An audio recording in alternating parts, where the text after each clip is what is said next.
You've seen the sales pitch. Massive armies, multi-planet gameplay, planet smashing, giant laser coming out of a planet. Planetary Annihilation certainly is awesome. Now that you have the game, what's next? A great place for new players to ease into Planetary Annihilation's gameplay is through the Galactic War.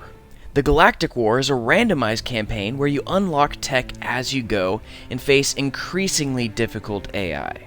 But in multiplayer and single-player skirmishes, players have full tech at their disposal. At the start of a match, the commander spawns in. Use your commander to begin establishing your economy and building your army. Select it and use the build bar at the bottom of the screen to start building. Start by building your preferred factory and expanding and claiming metal spots and building energy as you go. And holding down Shift while placing building, which allows you to create a build queue.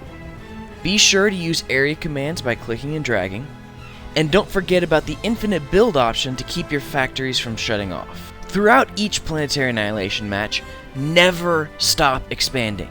Always work on improving your economy and building more factories to match your expanding economy.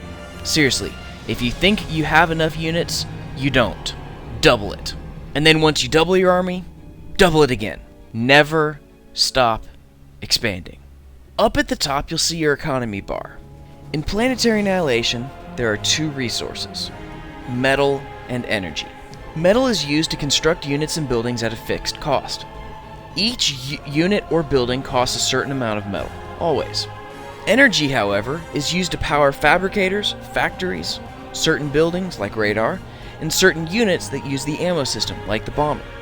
Different fabricators and factories use different amounts of energy per second to build.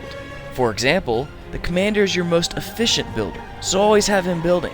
Air fabricators, however, use more energy per second than bot or vehicle fabricators, so generally bot and vehicle fabricators are the way to go. Planetary Annihilation has 5 basic unit types: vehicles, bots, aircraft, naval, and orbital. Each class has their own benefits and drawbacks. Vehicles are usually the backbone of most armies and tend to have more health and deal more damage than bots, but they are slower and cost more. Bots tend to be very cheap and have very little health, but are fast and excellent for raiding. The ups and downs of aircraft are pretty obvious. They are fast, but very vulnerable to anti-air units and towers. But if you establish air superiority, you can cause all sorts of problems for your opponent. Naval tends to be fairly expensive, but has lots of health, damage, and range.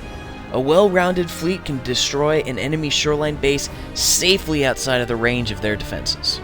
Orbital units are definitely the most unique unit set Planetary Annihilation has to offer. Don't underestimate the power of an SSX laser satellite or a group of anchors peppering the surface. Because Planetary Annihilation's maps are procedurally generated, each match is completely unique.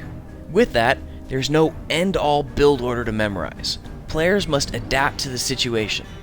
But in order to adapt, you must have intel. With that, scouting is absolutely imperative in Planetary Annihilation. Scout is normally done in one of 3 ways: aircraft, ground radar, and radar satellites. Fast-moving aircraft, like the Firefly, are excellent for scouting out your opponent's outlying metal extractors to raid, or by flying deep into the enemy base on a suicide run to discover their strategies. Are they building nukes, advanced air, orbital?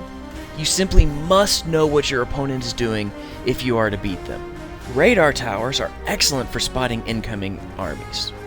And since the basic radar is so cheap and low maintenance, build these all over the place. Seriously, they are way worth it. Radar satellites are more of a mix of aircraft and radar. Radar satellites can move over the enemy base, providing a direct line of sight to what they're doing. Just watch out for Avengers and umbrellas. Planetary Annihilation is very much an offensive-oriented strategy game. You won't win by sitting around in your base. You must be aggressive to win. Remember, the best defense is a good offense. If you're constantly raiding your opponent, they will always be reacting to your attacks rather than destroying your economy buildings or factories. But it is imperative that you change up your attacks. We're playing on a sphere, so don't attack the same spot over and over. when your opponent starts building defensive structures and walls to counter your incoming attacks? Simply go around them. Also, don't forget to scout out your opponent's expansions and metal extractors, and go hunt them down. With the emphasis on massive armies rather than single game-ending units, there are many ways to win a Planetary Annihilation match. The most common is to outmaneuver and overwhelm your opponent with a massive army. If you raid your opponent's outlying metal extractors and exploit the weak sides of their base, you will win by keeping a stranglehold on your opponent's economy. Other common methods of winning are sniping the commander with nukes, laser satellites, aircraft, or flanking raids. And of course, there's always the epic Planet Smash or the Metal Planet's laser.